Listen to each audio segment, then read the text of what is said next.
A new live broadcast. All right, we have started our broadcast, and so we are going to go and wait for folks to see us over there on YouTube. And Toppy, if you want, you can go and click one of our YouTube links on our page just to see that the program has begun.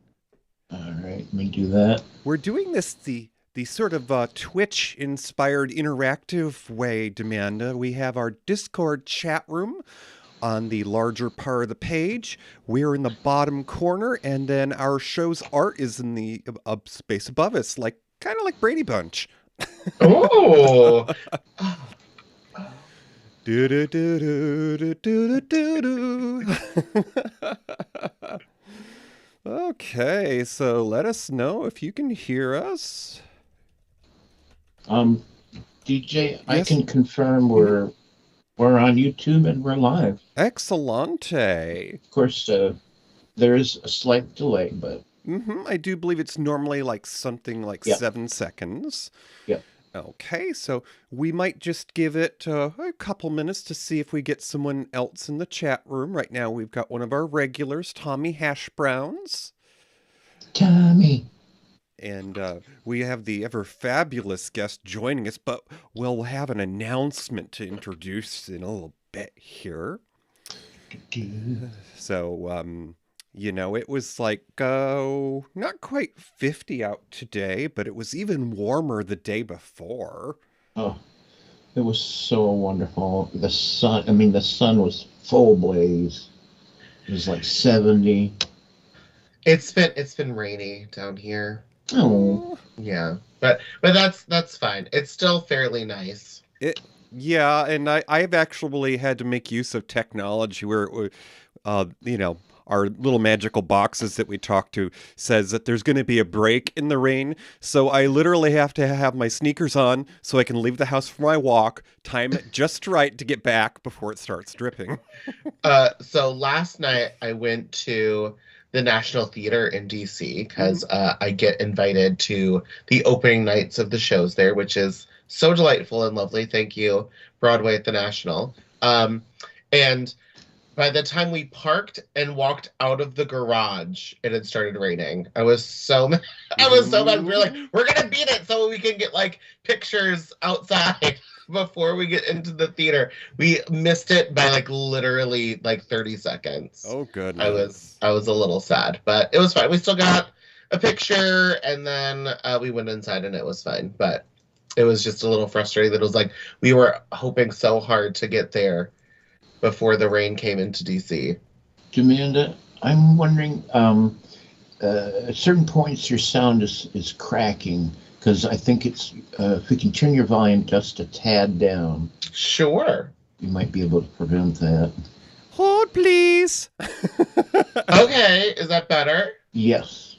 Okay. All righty. Well, do you think we should get underway, Mr. Smelly? Well, it's 9:03. Let's do, because we should get underway. Okay. And get her done. All righty. Good evening, and welcome to the beautiful, historical Marionette Theater. Tonight, we're going to be way up in the air. Yes, with our hopes and dreams of escaping our reality and possibly moving on to better and brighter things. Well, if that doesn't grab you, maybe our snack bar will. Please take your seats. The show is about to begin. Right.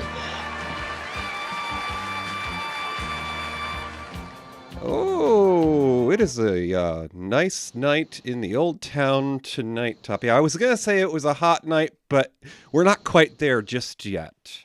Not quite, but I did go out and I heard the peepers, so the spring peepers are with us. It's that time of year. Yeah.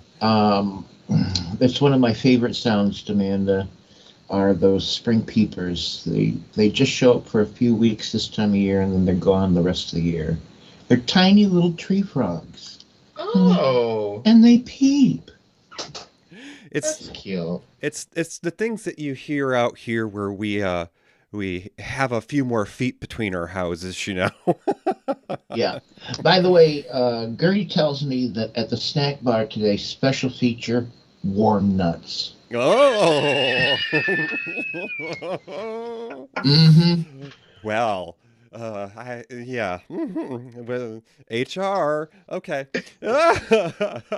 Well, Toppy, it's no secret that there are voices in the house, and for once, it's not just us talking to ourselves. I think we have some glamour, some mystery, and some fabulosity. Let our listeners know who has joined us in the box office this evening. We're very thankful once again tonight for Demanda Martini to revisit us yet again. Demanda, welcome. Thank you so much again for having me. I am very glad that this time we're watching something is a little more palatable Yeah. than some of the last few things we watched. But again, I always love coming and talking to you guys here at the Marionette. It's funny how that happens there. I mean, sometimes when you get into the video store, it's just what's ever on the return desk. Well, Demanda, if you'll do us the honors, Gertie gets a little bit shy when there's another lady in the house, and she normally tells our listeners about what we're watching tonight. Sure. So tonight we are watching a lovely film from 2003. Donna is a small-town girl looking to break out of her mundane reality. She floats from one odd job to the next until one day she's inspired by a book by an ordinary flight attendant turned entrepreneur. Before long, her aspiration is to be Paris, first class, international. And she'll set her sights at nothing less. Will she make friends along the way? Will she find love in gay Paris? Put on your traveling clothes and don't forget your boarding pass. It's time for View from the Top with Gwyneth Paltrow and Candice Bergen. What do you get when you take a dash to the silver screen? A pinch of golden oldies and a smidgen of streaming. It's time for Matinee Minutia with your hosts DJ and Toppy. Oh, goodness, Toppy. Yeah, let me just let Demanda know that this setup, you won't be able to hear the things we play, so. Okay, I thought I was going a little insane. Yeah, we'll try to give you some visual clues as to when we're back. Because I know that there are usually some like musical things that happen when I'm here, and I'm like, I'm not hearing them. Awkward. I was like, did I do something wrong? Was there something else I was supposed to do? Just imagine yourself as a green screen actress. Yeah, this is our first time back on Skype, and so we're just getting used to it, folks. We're kicking the tires with stiletto heels. Yes. So, Toppy, just around the corner, in fact, I think it might even be, just around the corner is Easter or Passover for some of our observing friends. Yeah. And all of the spring delights are out there, the brightly colored things and baskets with shredded death that you should not have in your home if you have animals, but... True. Of course, for me, it's merely an excuse to once again watch 5 hours of what's that Charlton Heston movie? He parts the sea. 10 Commandments. He parts the 10 Commandments. 10 Commandments. Mm. Yeah. Do you stand in your shower and pretend that you're him? No. Oh, well, I do enjoy myself a Cadbury egg. How about you, Demanda? I love candy the most. I am also a huge jelly bean fan. Mm-hmm. So particularly the Starburst flavored jelly beans and the Jolly Rancher flavored jelly beans. But jelly beans in general, I'm, some people are like chocolate people. I'm like a fruit flavored candy person, especially like chewy kind Starburst, jelly beans, Sour Patch Kids, those kind of things. So that Easter and Christmas are like super exciting for me because there's usually like good sales. And also Sour Patch, they're not like new, but they're more of a recent thing. They have like the watermelons and the tangerines, or not tangerines, oranges, or they're peaches. They're peaches. Regardless, they're orange little shaped butts, and they're so delicious. Ooh. Some of our international friends enjoy the Cadbury, and it's sad that they were acquired, so some are just waiting for the day that the awful American companies sunder their recipes. But I remember a time working at a hotel for one of the first times I worked at a hotel, and I had a coworker who was raised overseas. She was of Japanese descent. And she was talking about all of our cultural things, like what Easter is like, and she told me she'd never had a Cadbury egg. So I had to dash into the fray on my lunch to the convenience store across the way, and don't you know, they messed with my candy that year. They did not have any of the traditional classic Cadburys. They had just introduced the flavors, and all I could find was the awful caramel. Well, I used to love me Cadbury eggs, but the last 10 years they're just too much. It's just too much sweet, and it's just too much. Can't deal with it. So before we get into our discussion, I thought I would treat our listeners with a teaser of the trailer for tonight's film. This is what you would have seen in theaters if you were the movie-going sort back in 2003. Ever since Donna was a girl, no one believed she'd get very far. You're breaking up with me? In a birthday card? Well, they don't make breaking up cards. But that won't stop her from going places. Frankly, people, you can be whatever you want. Why do you want to be a stewardess? Because of all the travel opportunities. We fly from Laughlin to Fresno. It won't be fast. Captain, we are... Captain? It won't be smooth. You ever been on a plane before? Yeah, you know. But this small-town girl I love that lipstick. Chanel, we are every bit as good as they are. They are? is about to get a taste Royalty Airlines job fair. Who's in? of the big time. I'm John Whitney, head of the flight attendant trainee program. This one. I want my hand towels, I want my little booties, and I want my warm nuts.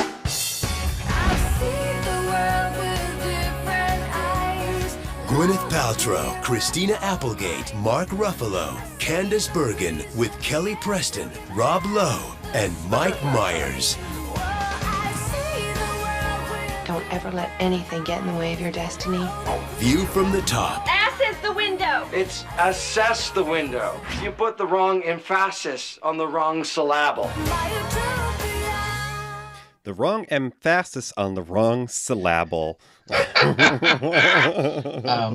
I did get to hear part of that, and Demand, as you can imagine, that preview had a lot of the best lines. Oh, of course. The wrong emphasis on the wrong syllable is definitely something that I adopted in my own vernacular for a long time, for sure.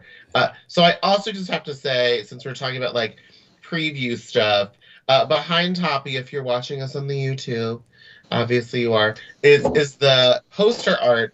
And I have to say, it's one of those lovely posters from the early 2000s where literally none of those people are in that poster. It's just their heads photoshopped on models. Oh. Which is just incredible. And I love it. The art is just, I mean, obviously there is an artist who created that, because that's obviously not Candace Bergen. And also, like, almost none of these actors were ever in a the same scene altogether. Like, no one was there. So, like, they weren't gonna, like, stop everyone to take a photo, because, like, Rob Lowe worked a day? Right. Kelly Preston probably worked, like, 3. So like no one was all together to take a photo. So it's like just photoshopped. It's fine. You know, they talk about the heyday of travel because people used to dress up, and there were all these expectations of what the flight crew is going to wear. Because of course, all of the pilots and co-pilots, they just basically wore a suit or a vest.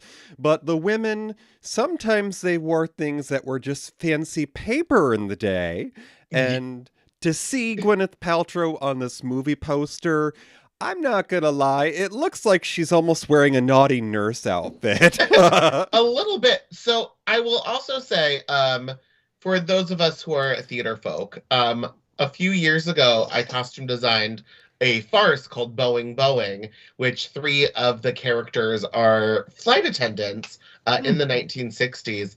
And these are very reminiscent retro of their actual uniforms that they wore. Which is cute, a little sheath dress. So for those of you watching, like this little sheath dress that I'm wearing right now is also very flight attendant, where it's just like a solid color. If this was a uniform, it probably like them would have some kind of like design down the center, down the side, or something. But yeah,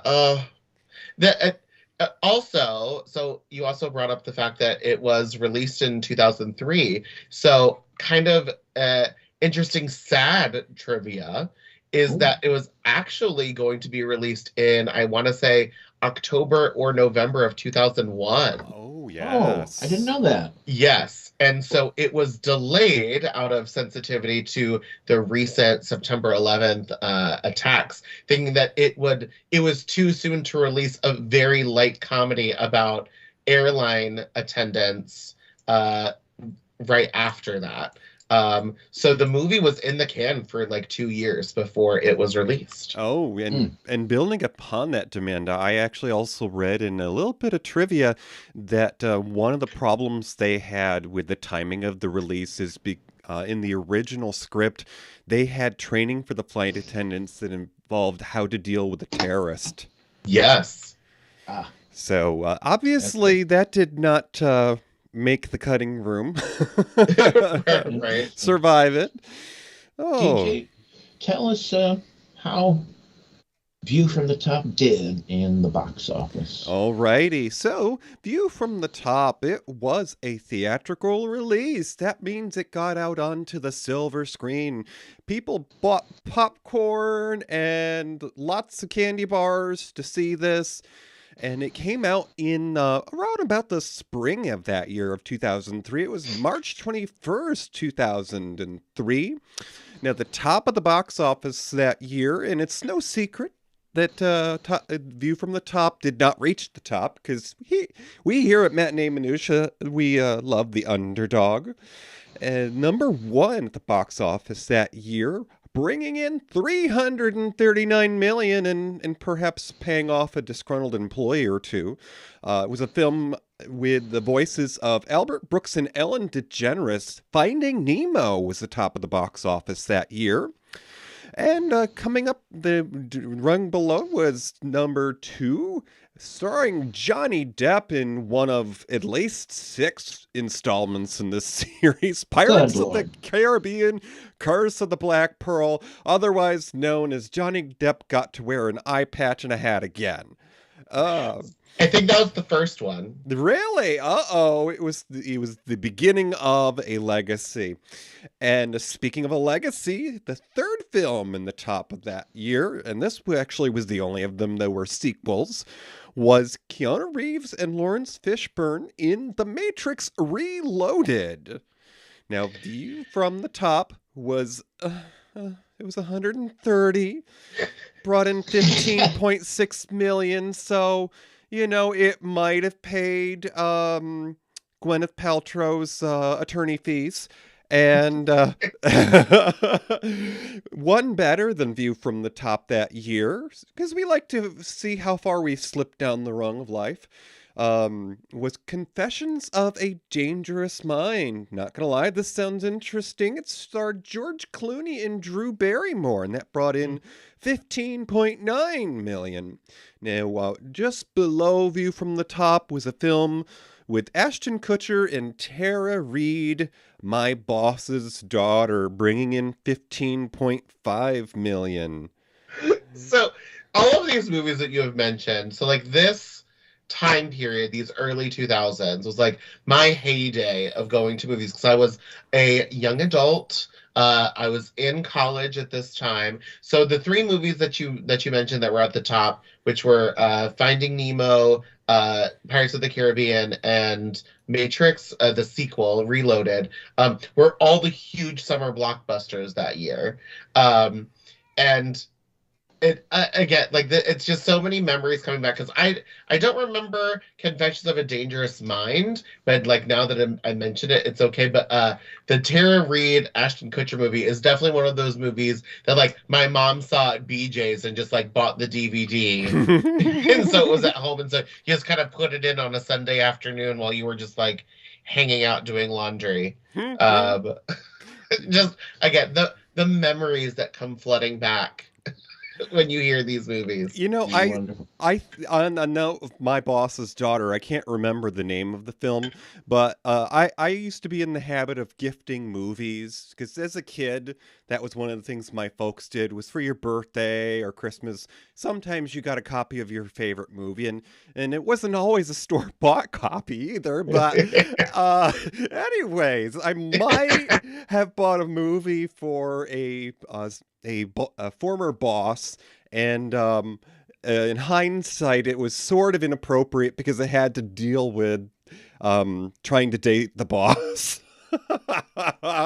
And I'm trying to remember who was in that. I think it was Jennifer Aniston at the time. Oh, Horrible Bosses. Yes. Oh. So, well, one in the chat room, DJ, we've got Crone who chimed in. She says, once upon a time, I had a cousin whose goal in real life was to be a flight attendant, or rather, in those days, a stewardess. She was gorgeous, but that was apparently not enough. So it doesn't sound like a successful. Maybe she didn't get into it. Just previously, Crone, Demanda was kind of telling the same story. So yeah, again, like I said, in 2003, I was in my final year of college. And so I didn't see this movie until it had probably just been released because I graduated in December of 2003. So when I was like home after that, and so like the movie was on, DVD, renting it, seeing it on cable, I was very like, what am I going to do? For those of us of that same generation, musical theater kids, Avenue Q, What Do You Do with a BA in English is the song of that musical. For me, it's What Do You Do with a BFA in theater? So I saw this movie and it definitely inspired me to actually go to Delta Airlines. I went to the hub at Dulles Airport, or was it BWI? Either way.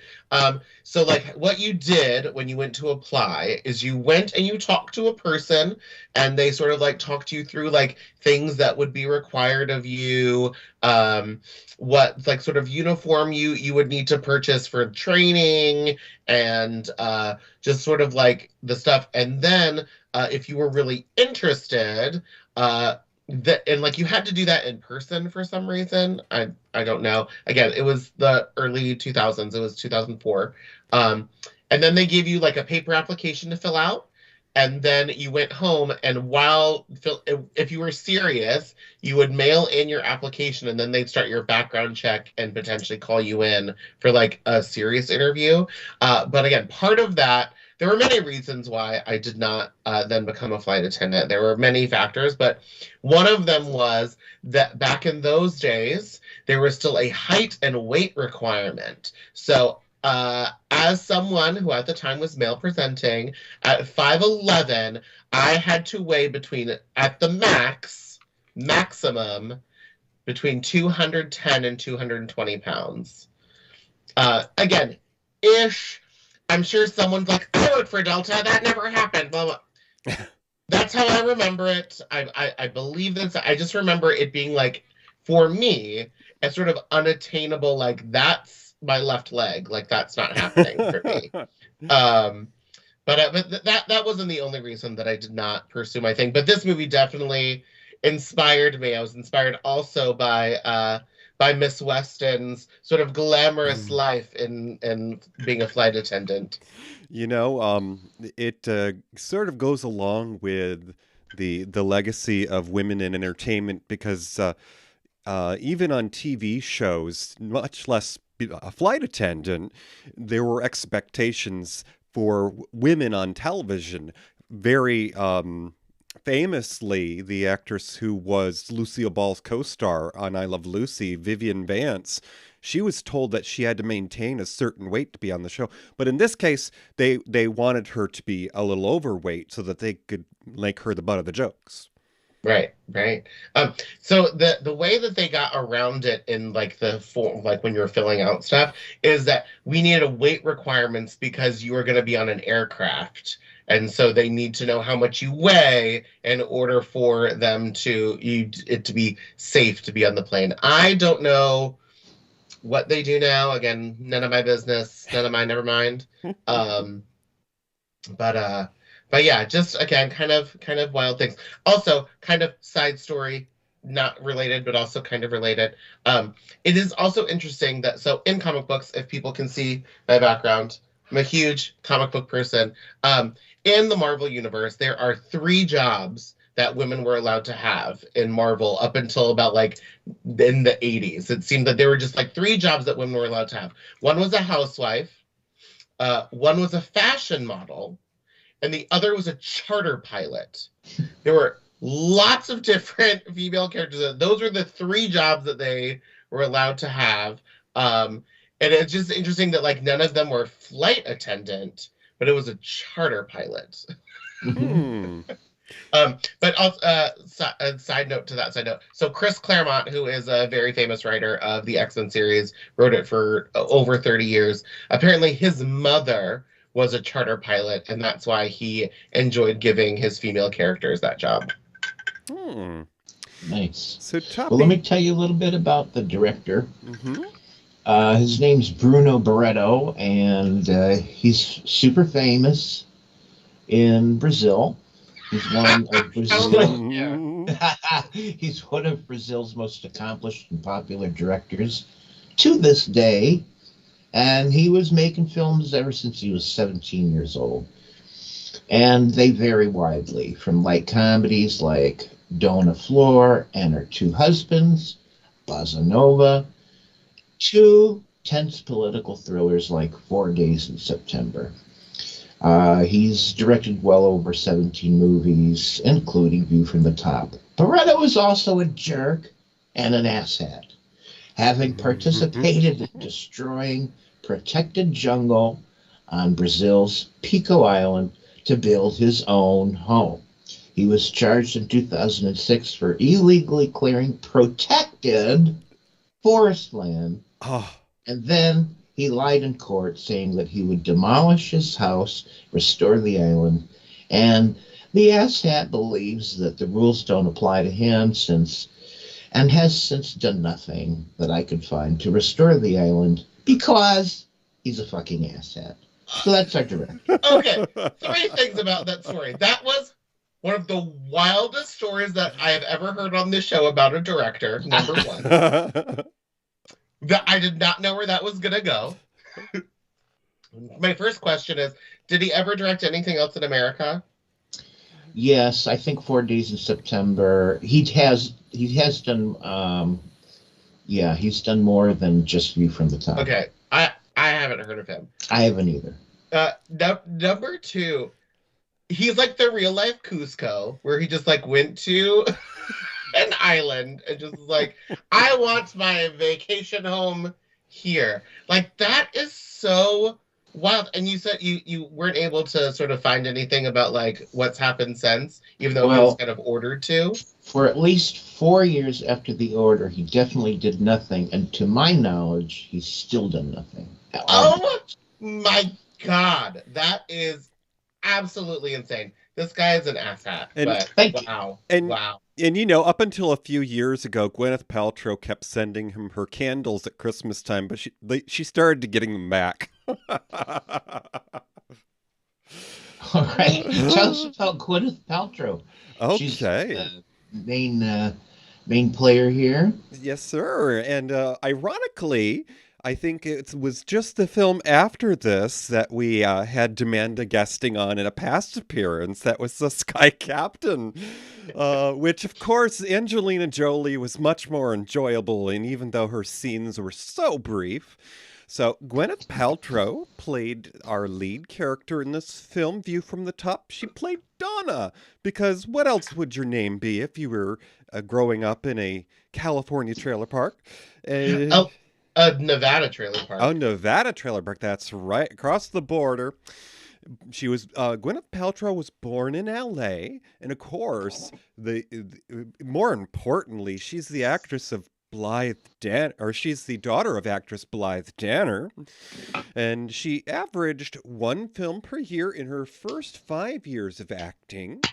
Gwyneth Paltrow's earliest works were appearances in the 91 films Shout with John Travolta and as young Wendy in Steven Spielberg's Hook with Robin Williams. A year later, she had her first leading role in Jefferson in Paris with Nick Nolte by the director of Maurice and Howard's End. View from the Top was her 26th film. Paltrow would star in 8 films over the next 5 years that followed, leading into the first of her appearances opposite Robert Downey Jr. in the Iron Man trilogy of films. And to date, Gwyneth Paltrow has 60 acting credits. Nice. So yeah, this was definitely Gwyneth's like heyday of like, I've just won an Oscar. Everyone give me all of the movies. Yeah. She's super appealing in this movie. Super appealing. This is also, in my opinion, her most relatable era of her career, where she was still like, oh, I'm just like a young girl. I think because also, you know, this movie was filmed in 2000, 2001-ish, if it was supposed to have been released at the end of 2001. But like this was like, you know, when she was, you know, dating Ben Affleck, and like I just remember there was an amazing interview, and I may have said this when we did Sky Captain, so forgive me, listeners, if you remember me telling this story. But she was, and I'll quickly go through it. So she was on Oprah, and someone asked her how it is that she maintained her figure, like what was her diet, and she said, well, I eat whatever I want. And of course all the audience like, oh, we can eat whatever we want, and she was like, wait, I work out for 6 days a week, like 4 hours a day. And then they were all like, and she's like, yeah, because it's my job to look like this. And at the time, I remember it being one of the first times I heard like a Hollywood actress like be like, no, like body standards are ridiculous. It's my job to look like this. So yeah, I eat whatever I want, but like I have to work out to maintain this. Now, of course, she's gone completely off the deep end and is complete batshit nuts, like, you know, the rest of sort of older Hollywood people are. As the more you get removed from reality, the less and less things make sense. But I just remember at the time, I was like, I didn't necessarily like her, but I was like, I respected her a little bit. Is she the Hollywood mom that chews her kids' food for them? No, seriously. Possibly. There's a couple of them, I want to say, who do that. I wouldn't be surprised if she's been spotted wearing a tinfoil hat, eating food with the raccoons in the dumpster. Oh, no, I mean, no, she would definitely not do that. She definitely is way too rich to do that. If she was eating with raccoons, it would be like the raccoons that they rescued, vaccinated, brought in to just like roam in her home. And they all wear tiaras. Yes, exactly. It would be those kind of raccoons. I guess she's been in court just recently, right? And yes, she was. I don't know if acquitted is the right word, but she was not found at fault for the ski accident.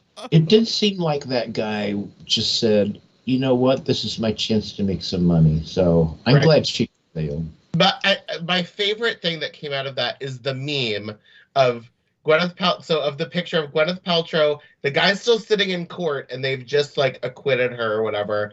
And she gets up and she turns and leans down to him and says, "I wish nothing but the best for you." And like people taking that picture and making it this huge meme is seriously like someone took that meme and like put oh, what's her name? Diane? It's not Diana Rigg. From Game of Thrones, like the old lady and Joffrey being like, "I wish nothing but the best for you." Like, I mean, memes, right? You know, this was an awkward period of Gwyneth Paltrow's career for me because she was just fresh off of that terrible movie, The Talented Mr. Ripley.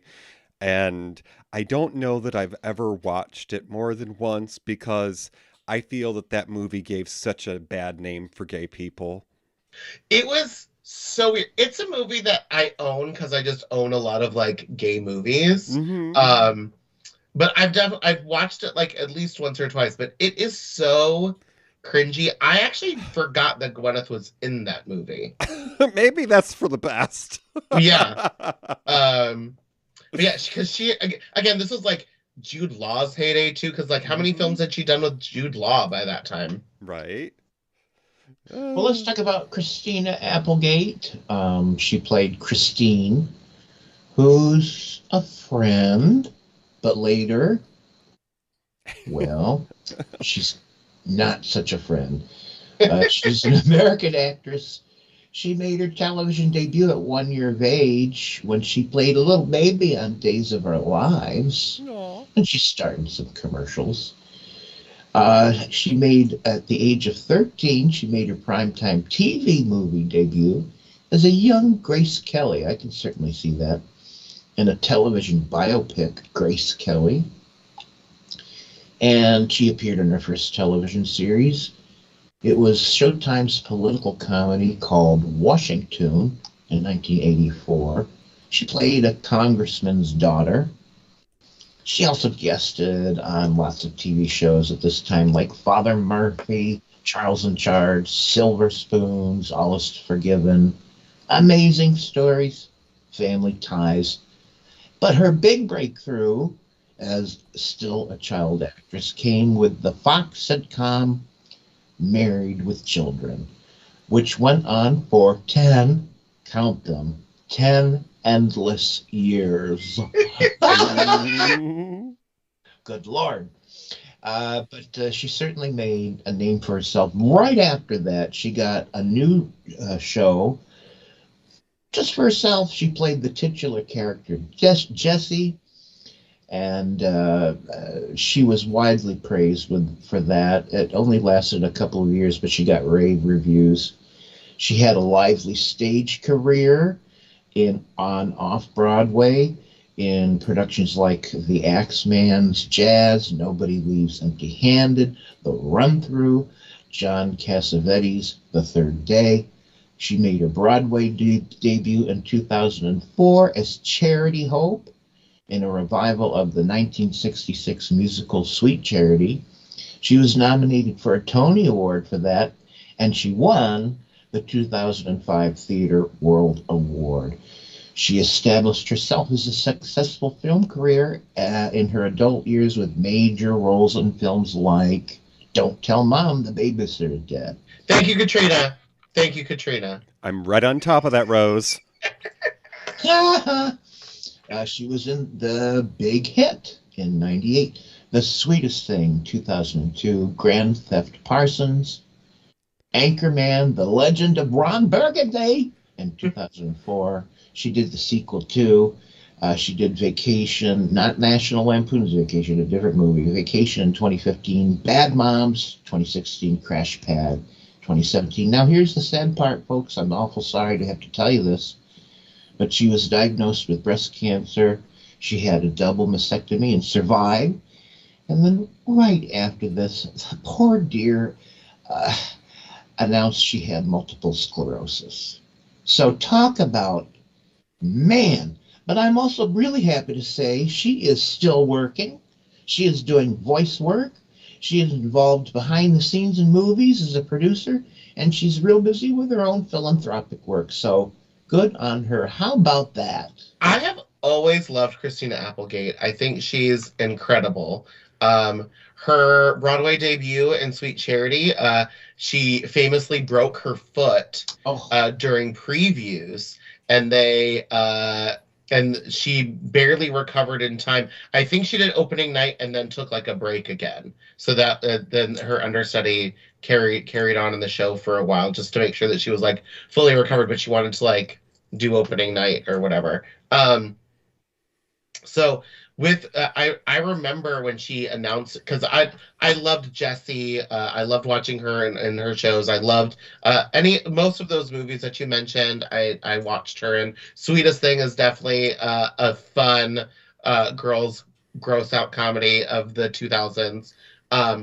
But I remember when she announced her breast cancer diagnosis, because her mother had passed away from breast cancer. And so when they told her that she had it, she was like, cool, we're getting rid of both of them, and then I'll have reconstructive surgery. She was just like, I'm not taking any chances. Let's just go. And with her more recent multiple sclerosis diagnosis, she's been a huge advocate for people with mobility and disability issues. Just recently, I think it was Candace Owens, who's garbage, made fun of Kim Kardashian, who is also garbage, but at least she does some things that are cute.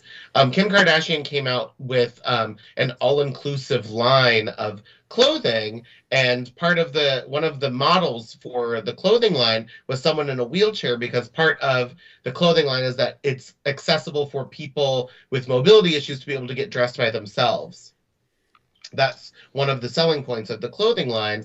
And Christina Applegate, like, real hard came out. She's like, do you have any idea what it takes for me to get dressed? She's like, it is a whole team of people that have to help me get dressed. And it's not because, like, I'm a diva who, like, oh, I need people to dress me. She's like, I literally can't get dressed by myself anymore. And so she was like, F y'all for, like, trying to say something, like, for like it's Kim Kardashian, unfortunately, but like thankfully there's a clothing line out there that recognizes that there needs to be clothing made so people can feel a sense of independence for them to get dressed. Again, as someone who used to work with adults with intellectual and developmental disabilities, it was also like a strong contentious point for me that I was like, no, people feeling independent and a sense of dignity and pride in getting themselves ready and getting their clothes on is a huge thing. So again, Christina Applegate, you're amazing and a star, and I love her.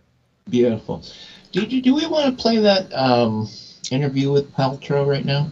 Alrighty, this is a interview from the Hollywood Archive, and it's a clip of interviews with the cast of View from the Top. So, Amanda, apologies, you may not hear it, but this will be about 3 minutes. Frankly, people, you can be whatever you want. Why do you want to be a stewardess? Because of all the travel opportunities. We fly from Laughlin to Fresno. It won't be fast. Captain, we are... Captain? It won't be smooth. You ever been on a plane before? Yeah, you know. Now, do you like to fly? No. That's much... see, you ask me questions like that, I gotta keep knocking. Yeah, I don't like the idea of it so much. I'm not a huge fan of flying. If I could avoid it for the rest of my life, I would. I'm a sort of slightly nervous passenger. I want my hand towels, I want my little booties, and I want my warm nuts! No. You don't? Not Why? at all. It's a drag. You have to sit down in one place, and there's just other things I'd rather be doing than flying. What do you think makes the perfect flight attendant? Well, they really are, they have to be incredibly knowledgeable about what's going on with the plane. I think I had the experience with the best flight attendant I've ever been around in my entire life. I was on a flight coming back from New York by myself, and I really started to have a little bit of a freak out, and this gentleman, this amazing man, sat down next to me and held my hand and got about a foot away from my face and looked into my eyes and talked to me for 20 minutes. He talked to me not only about the safety of the plane, about what was going on with the plane, but just, he was so gracious and lovely and spiritual, and just so, he gave his whole heart to me in that moment. And that's what I think makes a great flight attendant, is somebody who can just go, you know what, I am here for you. I mean, I'm here for your safety, for your comfort, and I'm gonna do everything that I can. All right, relax, relax. Come on.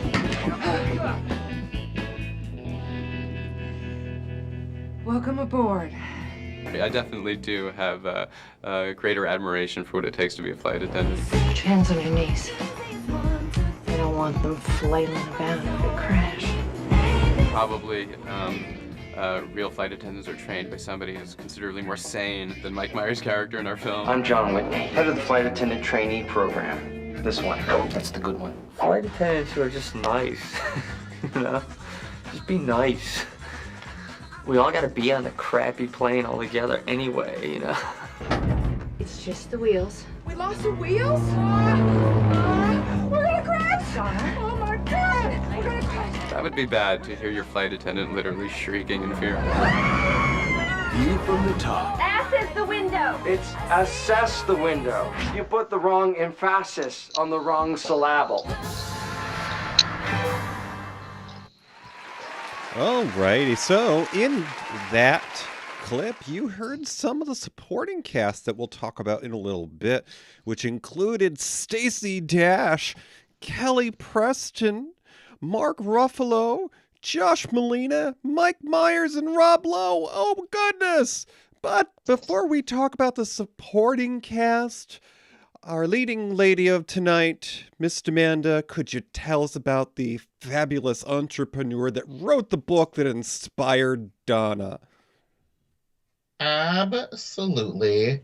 Once I find my delightful script again. So, Candace Bergen. Here she is. Candace Bergen played Sally Weston. She's an American actress. Her father, Edgar Bergen, was a very famous ventriloquist, comedian, actor on stage, screen, and radio. I didn't know that. She began appearing on her father's radio program at a young age in 1958. She then was seen with her father guesting on the Groucho Marx quiz show, You Bet Your Life, as Candy. I love that. She told Groucho that when she grew up, she wanted to design clothes. Candace Bergen is very fashionable, I will say, so that's not surprising. Her father died in 1978. In her memoir, she called A Fine Romance, she mentions that she was left out of her father's will while he bequeathed $10,000 to his dummy, Charlie McCarthy, adding that she felt her father had a stronger bond with Charlie than her. Oh. Oopsie. I even feel like that to me is even worse than like Joan Crawford just writing her children out of the will. Like, just like writing out of the will is fine, but then but also then leaving money to your dummy. For what? She attended the University of Pennsylvania, where she was elected homecoming queen and Miss University. She was asked to leave at the end of her sophomore year for failing grades. Escandalo! But in 1992, she received an honorary doctorate from the University of Pennsylvania.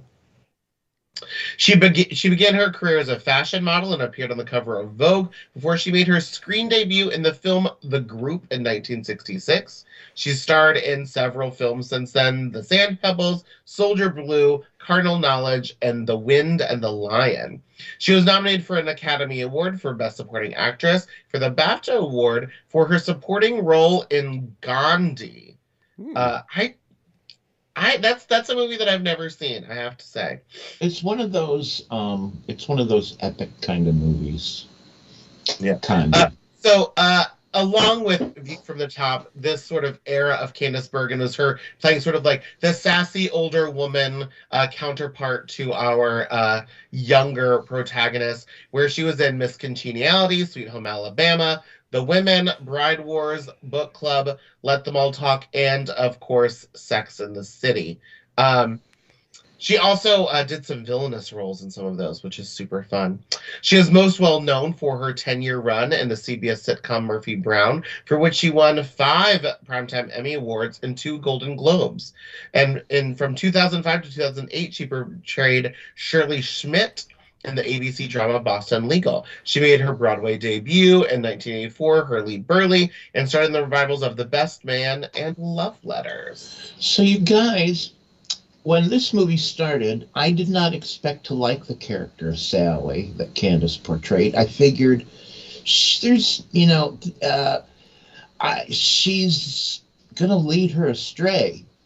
But turns out she doesn't intentionally lead her astray, and she really is a good person, and she really does try to help her. But at first, I was very leery of her.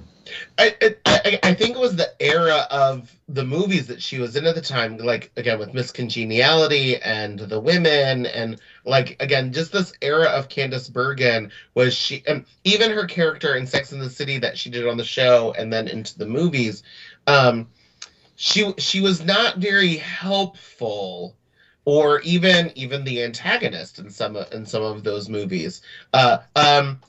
Sweet Home Alabama is another one. So yeah, I mean, definitely I feel your vibe on that. But yeah, I'm very glad that she turned out to actually be a very lovely character. And likable, very likable. Yes. Some might say she actually kind of saved the day, minor spoiler, towards the end of the film. Definitely. They have a heart-to-heart, Donna and Miss Sally Weston. And I just love that name because it reminds you of the fancy hotels that I don't think go by that name still, but hey. So this also... Oh, go ahead, Gigi. Oh, I was just going to share a story. Remind me in a moment about Malaysian Airlines, Amanda. Okay. All right. Well, another supporting character is Mark Ruffalo. Now, I've never seen him in anything except Dr. Banner in the Marvel movies. And of course, he's much younger here. And when he first came on, I just thought, gosh, that guy looks familiar. And I also said, my God, where has he been all my life? Why isn't he my husband? But anyway, he's quite appealing, and is a great, he just seems like such a catch. So Mark Ruffalo, this is also his romantic comedy era before he then went into the Marvel movies and some more serious stuff. Because this was the 13 going on 30. He was in this. He was in a bunch of sort of roles like this where he was just kind of the very hot, lovable guy that our female protagonist was into. So I was definitely very much into him by the time he played Bruce Banner. I've never been a Hulk fan, but I'm Mark Ruffalo, I'm into it. I'm here for it. And it's, absolutely. And it's no wonder this film was bound to come up in discussion with an appearance to Amanda, because we previously talked about Clueless, and who from Clueless was in this film, Amanda? Oh, Stacey Dash.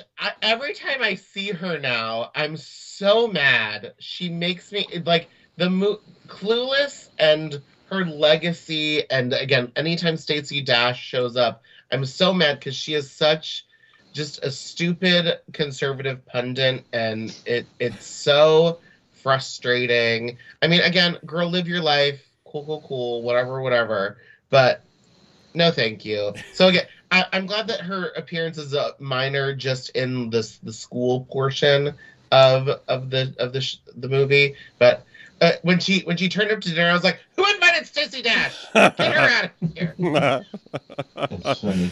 And it's interesting that there are 2 supporting cast members that have worked together before in this. Now, let's see, Rob Lowe and Josh Molina are in some of the training scenes in View from the Top. Now, if you're a Martin Sheen fan, you'll have watched NBC's The West Wing, and Rob Lowe played one of the staff members at the White House at the time. His character gets into a scandal through dating a sex worker, and then he ends up getting replaced by someone played by Josh Molina. So it's almost like a mini West Wing reunion watching this. Which came first, this movie?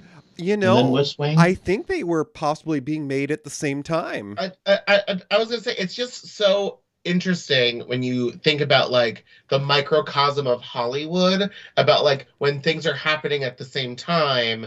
Like, for example, her Gwyneth Paltrow's first boyfriend in the movie is Buffy's, what's his, now I can't remember what the character's name is, but he's the second boyfriend after Angel when Buffy's in college. And so he was trying to then post Buffy break into movies as well. So he did this. He did one of those first daughter movies. I think he was in the one with Kate Hudson, because there was the one with Mandy Moore and then the one with Katie Holmes. Mm-hmm. But yeah, so it's just interesting. Again, like the people who are in movies at the time are usually, it's just interesting that it's like the same people at the same time. Yeah, and in this movie, Rob Lowe is really little more than a walk-on character, just a little bit more than a brief appearance.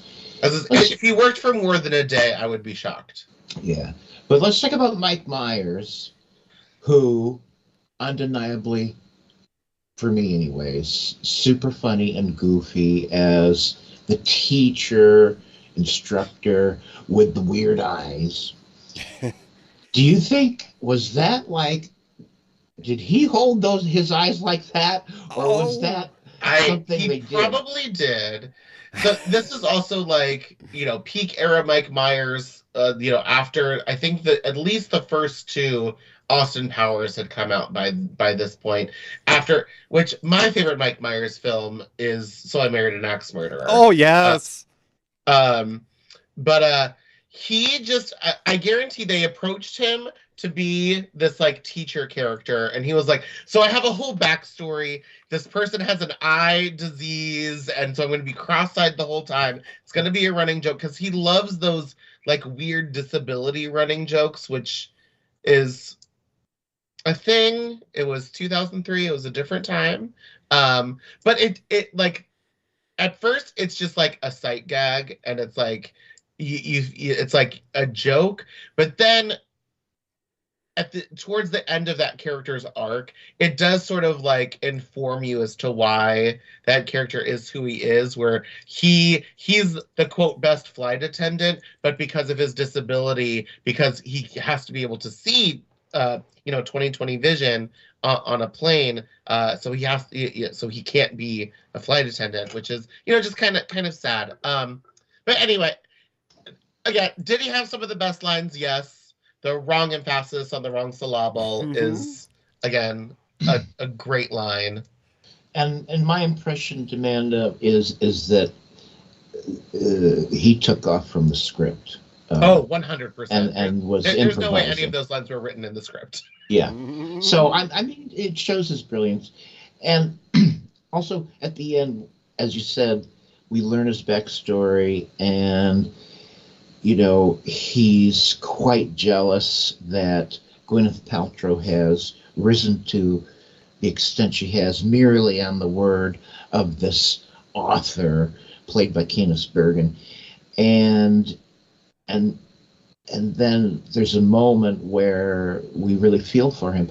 And my mark for a comedy, a good comedy, is that for me, it has to have a heart.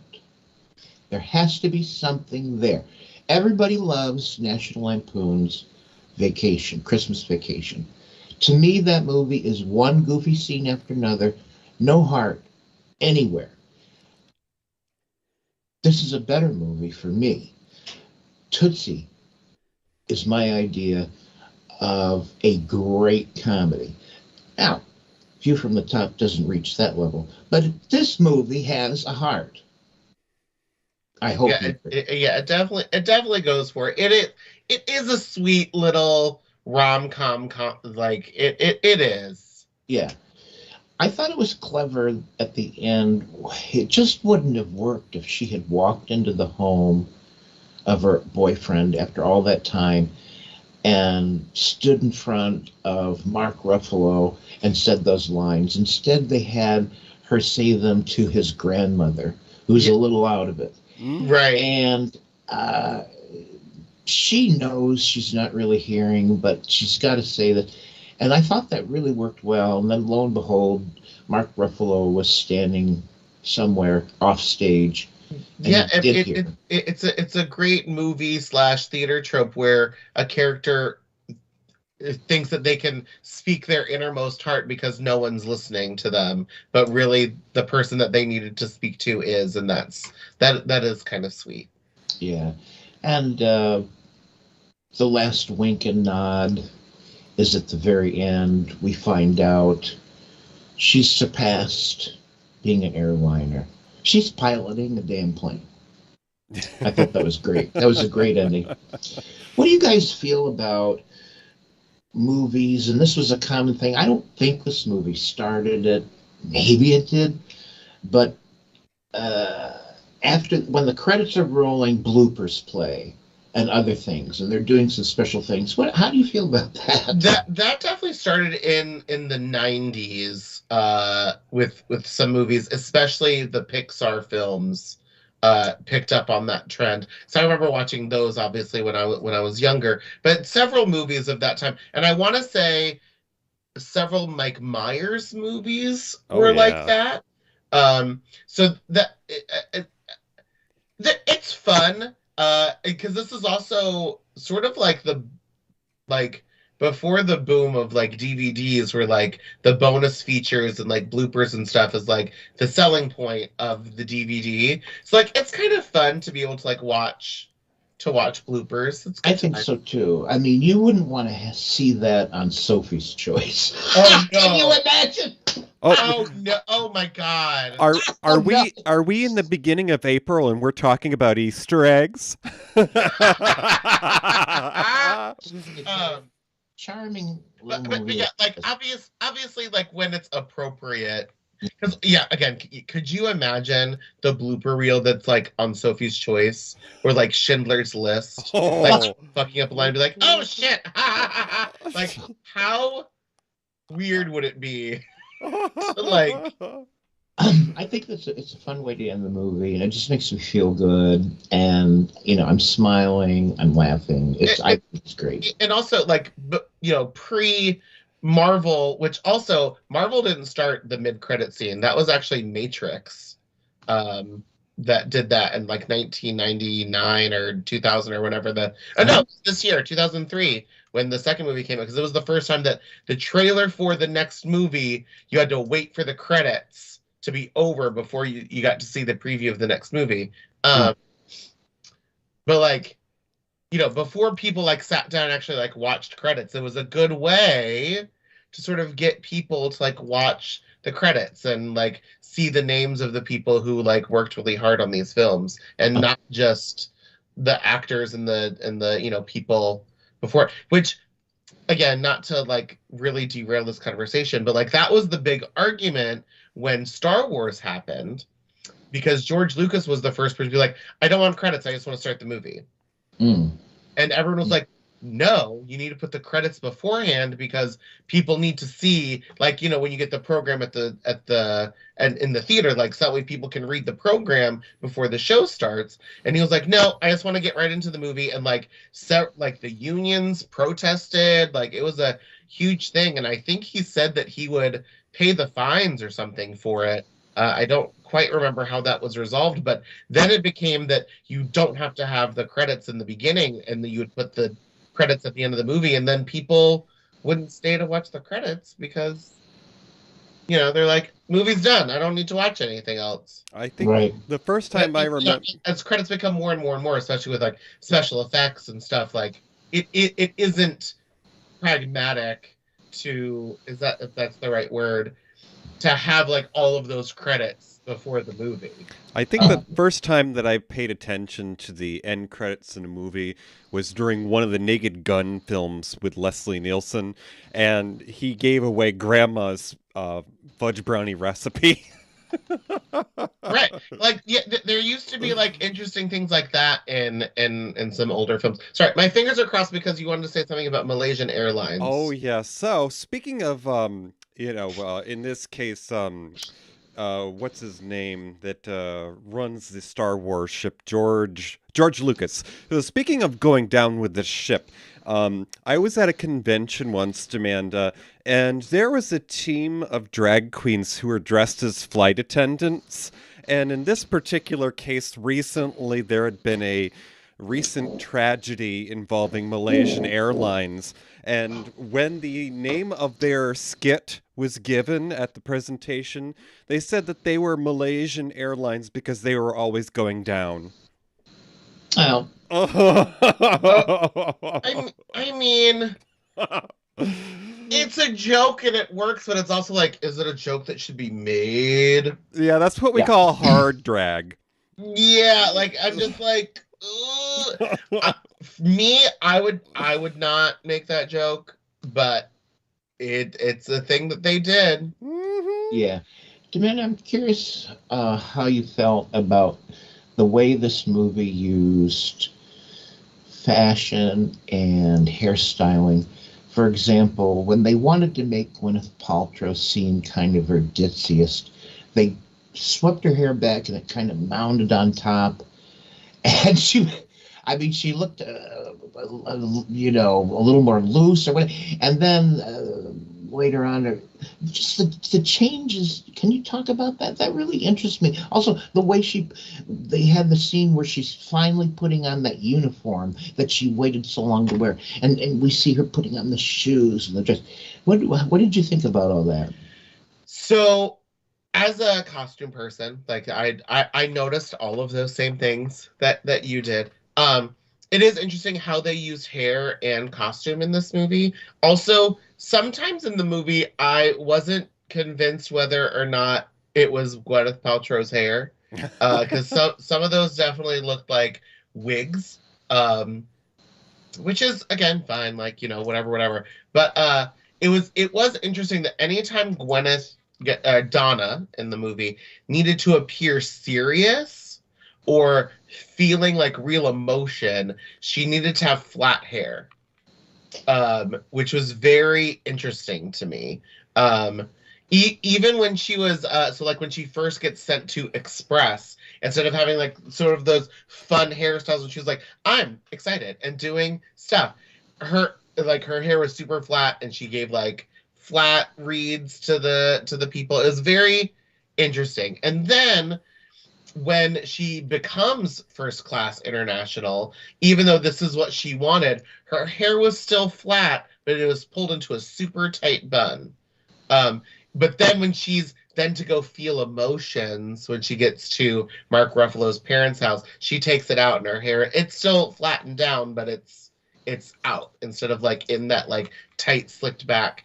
So it is interesting that that to me, that's a sign of a good hairstylist for theater and film, where they use hair to help tell the story. And costumes very, very much the same. The idea of her dream, Candice Bergen, when she's at Sandy Weston's house, at Candice Bergen's house, and she like pulls her old uniform and be like, say it, first class, international, Paris.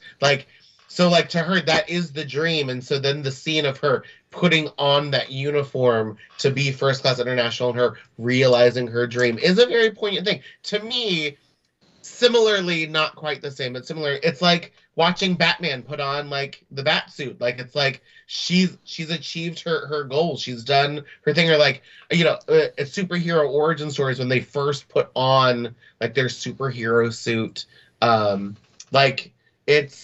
She did it, and then she finds out that that's not exactly what she wants. And so her goals then change, which is fine. But yeah, it was. I think this movie, again, it's not a great poignant. It's not like Schindler's List use of costumes with like the girl in the red coat, Right. kind of like message through costume, but it shows that it's a good costume and hair department where they're actually helping tell the story without being too distracting. Yeah, nice. Yeah, we're gonna have to wrap it up soon, but I do want to ask everybody their favorite scene. For me, because I am such a lover of slapstick comedy, the fight scene. That's great. First of all, like, I mean, it was a serious fight scene. They weren't kidding around. And when she got Gwyneth Paltrow on the floor with her face down and got on her back and grabbed her head, I was thinking, no, you're not going there. This is too much. But then she takes a loaf of bread and puts it on. What a genius move! What a genius move! That gave me the biggest laugh of the whole movie. I laughed hard at that. What was your who has some? What made you guys laugh? My favorite part of the movie that made me like literally, I remember the first time I watched it, scream out loud laughing. So again, her whole goal is to become a flight attendant. So she gets a job as a flight attendant, and she gets on the airplane with Kelly Preston, and she's following all the rules, and she's doing all the pre-checks, and she's doing the stuff. And Kelly Preston's character is like, "Oh, good job! Like this girl's doing good." And then she's like, "What's going on?" And she's like, "Have you ever been on a plane before?" And she's like, "No." And she's like, "We're gonna die!" And like gets out of it. We're all going down. We're all gonna die. Hilarious. I laughed. So, I remember watching it for the first time, laughing so hard. That point I get, because it's like, oh, I'm gonna become a flight attendant, and then it's like, oh, I've never been on a plane before, and it's weird. Like the first time you're on a plane, and you're like, oh no, we're in the air. How this plane is in the air, the science doesn't make sense. And if you think about it too hard, you're gonna drive yourself insane. It was a great scene. I love it. That's a great one. DJ, how about you? Oh, well, this is going to sound a little sadistic, but maybe you'll get to know me better that way. So I really laughed when, she had that period where she kept repeating that mantra, Paris, first class, international. Because one of the subtle undertones of this movie, sort of the moral of the story, is to be careful what you wish for because you might get it. And so, of course, she, spoiler, eventually does get the dream job. And the part where it made me laugh is she's having her first day on the job, and she is Paris first class international, and the customers are driving her up a wall. Miss, more champagne, please. And she manages to injure one of the passengers on her first day. And that just makes me feel like anytime where I've been at a company maybe too long, maybe I've got a coworker who applied for a promotion for the same job as me, and they got it instead of me. I kind of laughed afterwards because they ended up not liking it, and it was just kind of par for the course that maybe I wasn't meant to have that. So she maybe wasn't meant to have it because it wasn't a very good first day on the job. That's a good one, too. Well, Amanda, we didn't warn you about this, but sometimes we always like to say what movie we'd also recommend if we thought people liked this movie. And does anything come to mind? So two movies in particular, because they're again of the same sort of genre. So if you want like another like sweet romantic comedy, also starring Mark Ruffalo, 13 Going on 30.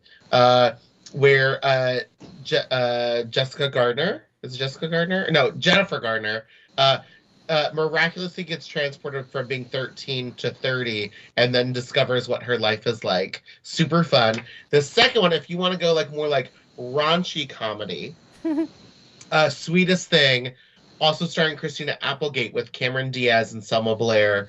Super good lady comedy. A little bit grossed me out. Also, like, it gets weird towards like the middle end, but we're here for a good time, not a long time. You need to find the unrated version. I think the unrated version is on Netflix because there is a song that gets cut out of, like, the DVD version I have, the song got cut out of it because it is extremely inappropriate, but definitely go see it. Fun side note about that movie, if you're someone who is a fan of Grey's Anatomy and Private Practice, and in particular Addison Gray, Kate Walsh, who is that actress, Addison, Kate Walsh is the Christina Applegate character in that movie because she and her best friend wrote that movie based on their hijinks when they used to live together. JG, what about you? Or what would you recommend if people liked View from the Top? Okay, well, I'm going to pick a movie that's from just the year before. This is a 2002 film, and it's sort of a variation on a theme. It is a film about a career and somebody making life choices, but this stars Angelina Jolie and Tony Shalhoub, and in the sort of aspiring role that Candice Bergen took in View from the Top, we have Stockard Channing in this, and it's called Life or Something Like It. The story is a reporter interviews a psychic who tells her that she's going to die and her life is meaningless. Tony Shalhoub is a homeless prophet in this film. Okay. All right, interesting. I want to say I remember that movie, but I never saw it. Angelina Jolie is a blonde, kind of like she was in that Nicolas Cage movie where they steal cars. Forgetting the name right now, but Gone in 60 Seconds. Yes, kind of like that skier in Gwyneth Paltrow. So for me, this recently was my first viewing of View from the Top. I didn't think, I wasn't prepared to like it as much as I did. I ended up really kind of, I liked it a lot more than I thought I would. But it did remind me a lot of 2006's The Devil Wears Prada with Meryl Streep, who kind of plays the Candice Bergen character. And then Anne Hathaway kind of plays the Gwyneth Paltrow character. And it's about a college graduate who goes to New York City and lands a job as Priestley's co-assistant. And Priestley is the character Meryl Streep plays, Miranda Priestley. Anyways, there were lots of this. It's about a woman seeking a career. It's also about a woman making choices. What I really want versus romance. In a lot of ways, it's kind of the same story. Devil Wears Prada is a comedy, but it's kind of a more serious comedy than View from the Top. But that's what it really reminded of. If you like View from the Top, you might want to check out The Devil Wears Prada. Alrighty. So, Amanda, before we exit out the lobby here, because, Gertie, she's been staffing the snack counter, and we've got to get her to her boss. Hands in your pockets. So if you could, please let our listeners know where we can find you when you're not the in-flight entertainment. Yes, please come follow me on social media across all platforms at Demanda Martini, DMANDAMARTINI. I am going to be kind of all over. For the rest of this month, I do have a couple of gigs. Most notably, I'm going to be a part of the nail salon at St. Vincent's Wine on Sunday the 16th. On my birthday, the 29th, I'm going to be doing a very special drag story hour for the LGBTQ Caucus of Congress, which is really exciting. And I have a few other gigs in between then. And the big kind of news is that May 20th, I'm going to be traveling to Portland, Oregon to be a part of Homo Superior, an all X-Men drag queer dance party. So if you if you are in Portland or want to come on out to Portland, please come out. It's going to be myself and my cosplay BFF Dax ! And some amazingly talented Portland drag artists performing out there. Amazing. Amanda, I follow you on Twitter, and you are the busiest drag queen I've ever seen or known. I don't know how you do it. It's a lot of spreadsheets. Well, before we go, let me just thank the chat room. We do this live, and there is a chat room, and I love it when people come by and be with us and participate in the chat room. Thank you tonight to Crone, and thank you to Billy Starstage, DJ's husband. Thank you to our old pal, Tommy Hash Browns. And thank you just for being here and supporting us. And also from New York City, Lamont Cranston was with us tonight. Hi, Lamont. Great to see you here once again. So thank you all. Next time, right, DJ? Yeah, so here's the part where we're going to jingle some coins, kind of like in a coffee can. Amanda won't hear it, but a magician left us some coins, and this is how we figure out what's coming up next.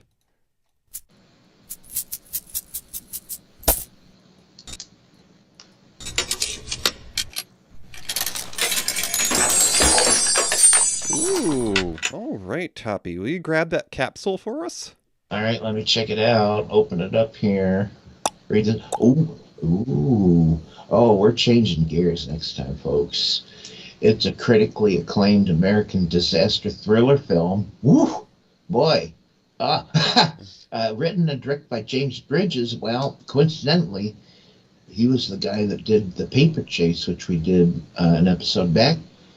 It features stellar, and I do mean really good performances by Jane Fonda, Jack Lemmon, Michael Douglas, and this is only his third movie, so he's pretty young in here.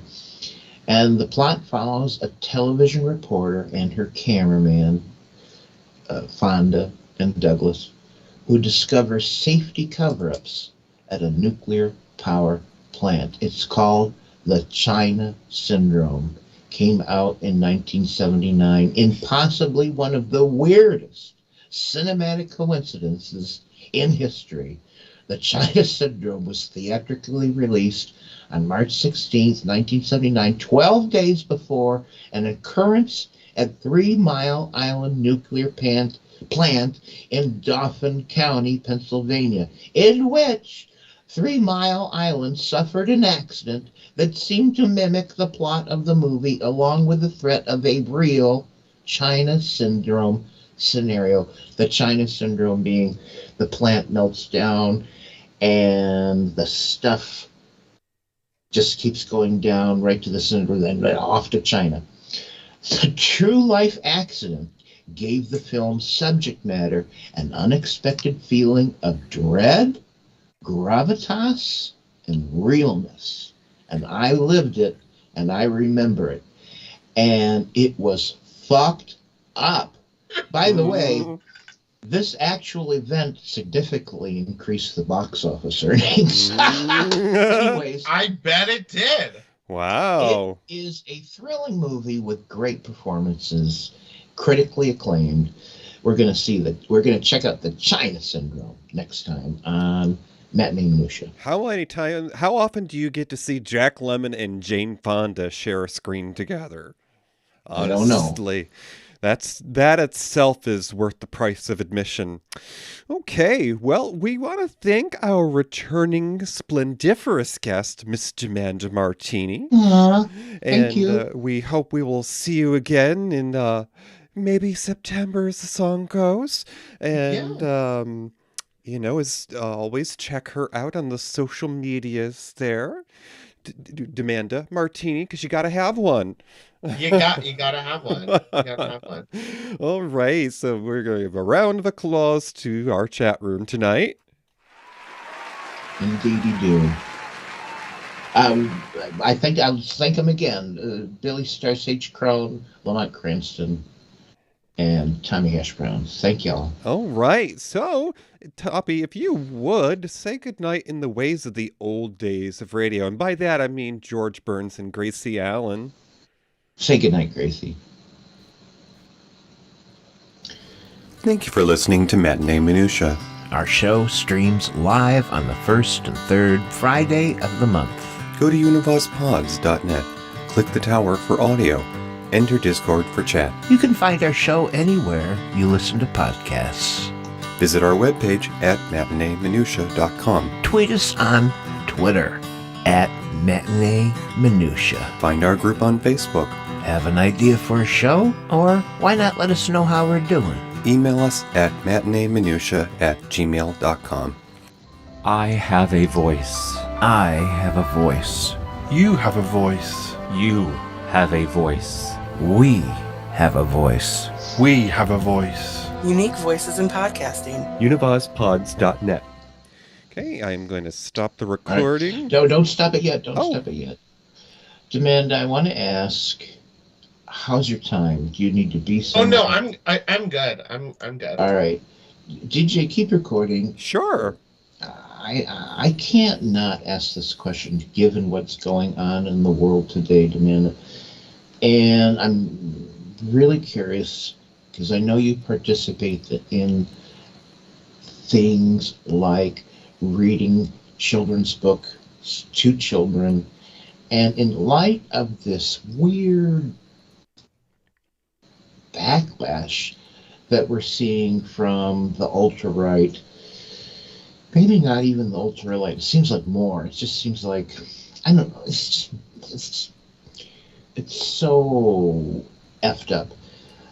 You're in this, and I'd love to get your thoughts. It's really scary.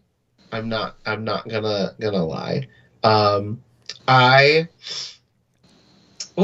Tappy, you hit me for a second. Sorry, baby. So I believe in what I do. So for those people who, again, we're still recording, Drag Story Hour is about entertaining children, and it's also about showing kids that it's okay to be different. One of the books that I read is called It's Okay to Be Different. And I don't do this to turn straight kids gay. I do this so that way gay kids live. After the first time, that I was interrupted by protesters, the very next day, a friend of mine that I hadn't seen in 10 years, her gender nonconforming child, was so excited to see me, and they came and ran up to me and said, "I'm so excited to see someone like me." And that's why I do this. So I have had several protesters come to events that I have done. I have had the very scary Proud Boys come when there were no counter protesters. So I was by myself, walking to my car, surrounded by, 50 people screaming at me, shouting things at me, throwing things on my car, taking pictures of me, taking pictures of my license plate. Very scary. I had to have, I didn't have to, but I took a meeting with an anti-fascist social media expert, which the fact that that's even like a job that someone has is so wild to me. And she kind of flat out told me that I am really open and vulnerable to people finding me. And that was after people found my home address and sent things to me. Unfortunately, I am a homeowner. Again, fortunately, unfortunately, humble bragging, but I'm a homeowner. My legal name is also fairly unique, and so it's easy to Google and find. And I'm also an extrovert, and so I overshare on social media. And it's when bad people want to find you, it's easy for them to find you. And it's very scary. Like after meeting with that woman, I still haven't followed all of her suggestions yet because it's overwhelming to think about, like, yes, I have to delete. again, on my Facebook, for example, like my personal Facebook, not my Demand a Martini page, but like my personal Facebook, I have over like 1,800 people that I'm friends with. Now, are those 1,800 people like my dearest, closest friends? No. But some of them are family. Some of them are people that I used to work with. Some of them are people I went to college with. Some are that I went to high school with.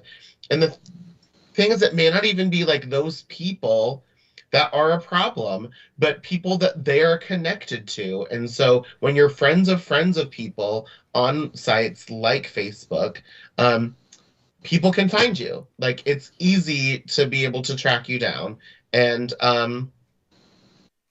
realizing that you're that open and vulnerable to those kind of people is very scary. Again, knock on wood, and I don't really want to put this out in the universe, but like, I haven't been at one where like violence has taken place. However, you may have seen, again, you say you follow me on Twitter, the one that I recently did at the Only Theater. We had so many anti-protesters, which was so wonderful and great, and those people are wonderful. But when the Proud Boys showed up, it was the time that the anti-protesters didn't show up, because they're like, we did our job. We don't need to come to this one. And we get comfortable thinking that these people aren't going to show up, and then they do, because we get comfortable thinking that we're okay. But anyway, the week before I did the one at Only, my friend Charlemagne did one, and it made national news because it was the first time that the Proud Boys ever got violent at one of these events, and someone got their face smashed into a wall. Which is again very scary. And I get so many news outlets reaching out, wanting to talk to me, and anytime I do, it seems like, yeah, in the moment, everyone's like, oh, you're wonderful, you're gorgeous, we love you, and that's all wonderful, and I appreciate those people, but it's the days afterwards that then the trolls come in, and they find you, and they send you the ugly stuff, and they track down who you are, and they send you things to your home, or again, do or say ugly things. And so for the like journalists who write the story, their job is done. They moved on to their next story. It doesn't affect them anymore. I'm the person whose name and face is attached to this and continue to receive like the ugliness and hate behind it. And so I have kind of like lockdown where I don't talk to media sources anymore. I don't want to like sort of do that sort of stuff anymore on a national level. I've now been in the Washington Post 3 times. Each time it's cool at the beginning and then it's not. I've been mentioned in several like news articles and news stories that are either on TV or published online, which again seems like that's cool, but it's also not. And unfortunately, as you said, I'm a drag performer and I have a fairly healthy career, a local career, which is fine, but a fairly healthy one. And so I need to keep a social platform in order for me to continue to have the opportunities that I get. And it's such a gross double-edged sword of finding the balance between being able to accept these cool gigs, like, for example, talking to you guys. Now, granted, obviously, I've known you guys for years now, so everything's like, so it's all good. But like these cool opportunities, like going to shows at the National Theater in DC, versus like the gross, ugly person who's going to send me something telling me that I'm a horrible person and should burn in all eternity. And the ugly things are the things that stick with you longer. So it's hard. It took me about 2 weeks to respond to all of my emails today about Drag Story Hours. I want to continue to do them. They are something that I very much believe in doing and be a part of. Just yesterday, I had to block a cousin of mine because he is an idiot.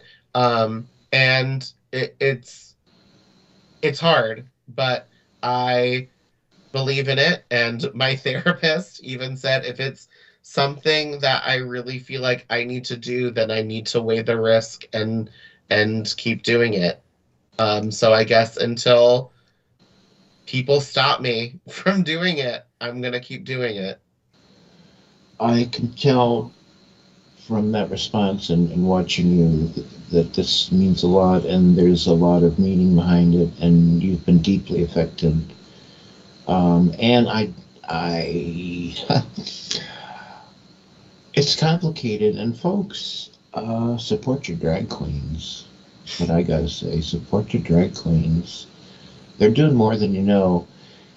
And Amanda, my favorite part of Farpoint was tipping you girls at the performance. To be quite honest, that was my favorite part. And I want to tell you something else. They wanted to cut you off, and you wouldn't let them. And I admired that. Admired that a lot.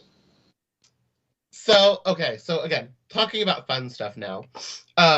So a little behind the scenes stuff. Again, I don't know whether or not I did I tell you DJ or Toppy about so no, we haven't heard. We just saw from an audience point of view. That's what we saw, where they said, "Okay, you got to stop," and you said, "We came here to put on a show. And we're going to do it."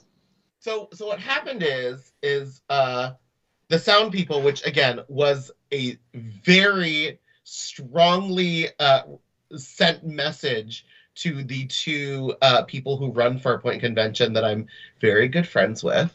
I'm going to give you this opportunity to bow out of the recording. Would you like me to stop